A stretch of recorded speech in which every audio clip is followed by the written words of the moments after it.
वहाँ दूर दूर तक कोई नहीं था, हो ना हो वह आता ही होगा। वैसे आप रहते कहाँ हो?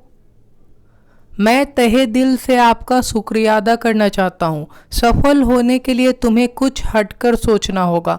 क्या आप इन सेंटेंसेस को इंग्लिश में ट्रांसलेट कर सकते हैं? अगर आप इन्हें ट्रांसलेट करना चाहते हैं तो आपको सिर्फ टेंसेस और ग्रामर की ही नहीं, साथ ही साथ एडवांस इंग्लिश स्ट्रक्चर की भी नॉलेज होनी चाहिए। नो प्रॉब्लम, आज की वीडियो में हम वही सीखने वाले हैं, advance English structure with their meanings and examples. तो वीडियो पसंद आए तो लाइक और शेयर जरूर करिएगा। अगर आप हमारे चैनल पे पहली बार आए हैं तो चैनल को सब्सक्राइब कर बेल आइकन को क्लिक करिएगा। अगर आप एडवांस इंग्लिश स्ट्रक्चर की सारी वीडियोस को देखना चाहते हैं तो मैं लिंक डिस्क्रिप्शन में दे दूंगा, आप वहां जाकर 1 बाय 1 सारी वीडियोस को देख सकते हैं। फिलहाल इस वीडियो को शुरू करते हैं।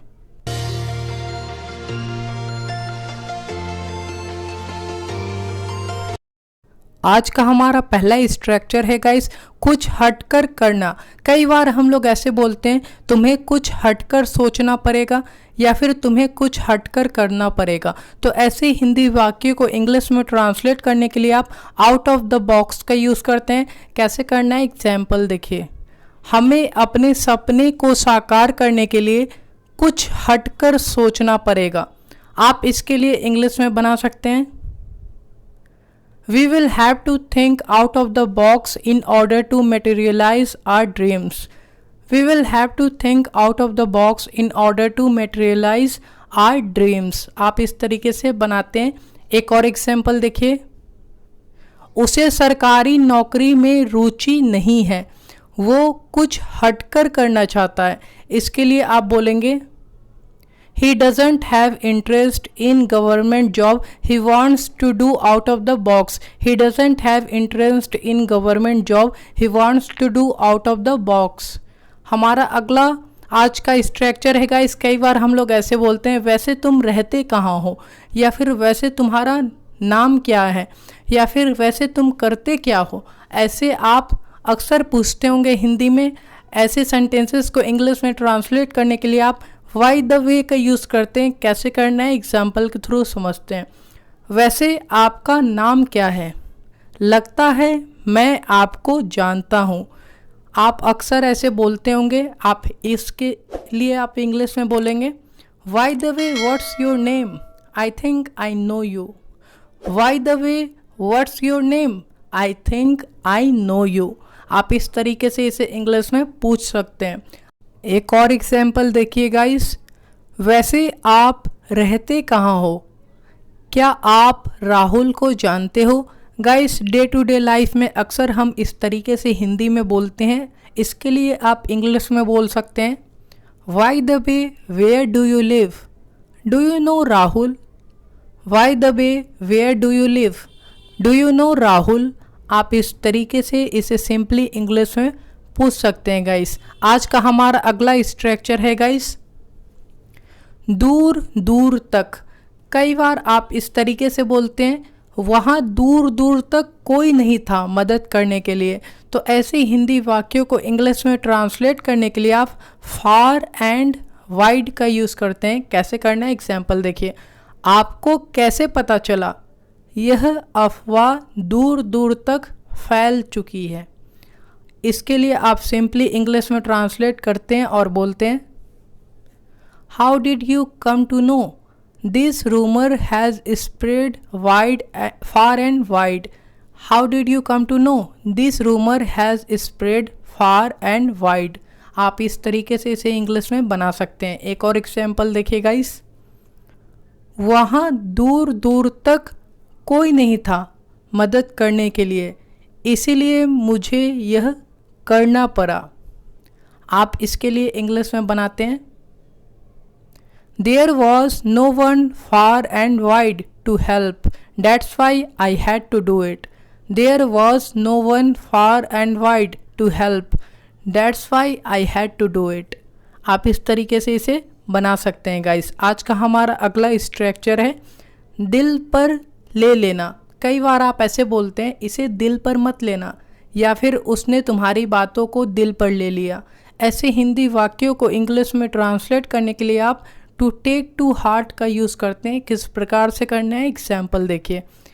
इसे दिल पर मत लेना, वह बस आपसे मजाक कर रहा था। इसके लिए आप सिंपली इंग्लिश में बोलेंगे, don't take it to heart, he was just kidding. Don't take it to heart, he was just kidding. आप इस तरीके से इसे सिंपली इंग्लिश में बना सकते हैं। एक और एग्जाम्पल देखिए गाइस। लगता है कि आपने उसके बातों को दिल पे ले लिया। आप सिंपली इसे इंग्लिश में ट्रांसलेट कर सकते हैं गाइस और बना सकते हैं, it seems that you have taken his words to heart. It seems that you have taken his words to heart. आप इस तरीके से इसे इंग्लिश में बना सकते हैं।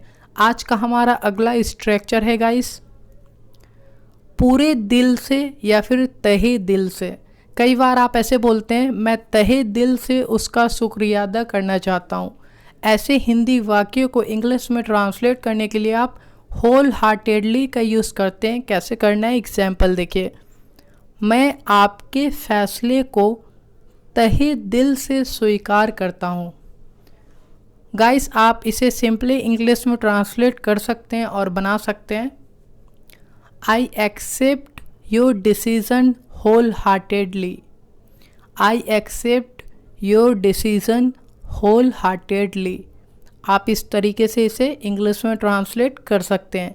एक और एग्जाम्पल देखिए गाइस, मैं पूरे दिल से आपका शुक्रिया अदा करना चाहता हूँ, आपने मेरी बहुत मदद की है। गाइस आप ऐसे ज़रूर बोलते होंगे हिंदी में, आप इसे इंग्लिश में बोल सकते हैं, I want to thank you wholeheartedly, you have helped me a lot. I want to thank you wholeheartedly, you have helped me a lot. आप इस तरीके से इसे बना सकते हैं। आज का हमारा अगला स्ट्रक्चर है गाइस, कई बार हम लोग ऐसे बोलते हैं, हो ना हो उसी ने यह किया होगा, या फिर हो ना हो वह आता ही होगा, या फिर हो ना हो उसी ने पैसे चुराए होंगे। ऐसे हिंदी वाक्यों को इंग्लिश में ट्रांसलेट करने के लिए आप बिलीव और नॉट का यूज़ करते हैं। कैसे करना है, एग्जाम्पल देखिए। हो ना हो उसने ही यह किया होगा, इसीलिए वह नहीं आया है। आप बना सकते हैं, believe or not he must have done it, that's why he hasn't come. Believe or not, he must have done it, that's why he hasn't come। आप इस तरीके से इसे बना सकते हैं। एक और एग्जाम्पल देखिए गाइस, हो ना हो वह आता ही होगा क्योंकि 7 बज चुके हैं। मान लीजिए 7 बजे किसी की छुट्टी होती है और आप इस तरीके से बोलते हैं। आप इसे इंग्लिश में बोल सकते हैं, believe or not he must be coming because it's 7 o'clock। Believe or not he must be coming because it's 7 o'clock। आप इस तरीके से इसे सिंपली इंग्लिश में ट्रांसलेट कर सकते हैं गाइस। आई होप गाइस आज की वीडियो लेक्चर आप लोगों के लिए काफ़ी ज़्यादा यूज़फुल रही होगी। तो वीडियो को लाइक, शेयर एंड सब्सक्राइब जरूर करिएगा। आप हमें कमेंट बॉक्स में बताएं कि आज की वीडियो लेक्चर आप लोगों को कैसी लगी। So thank you so much guys for watching this video. Keep watching and keep learning. Take care everyone.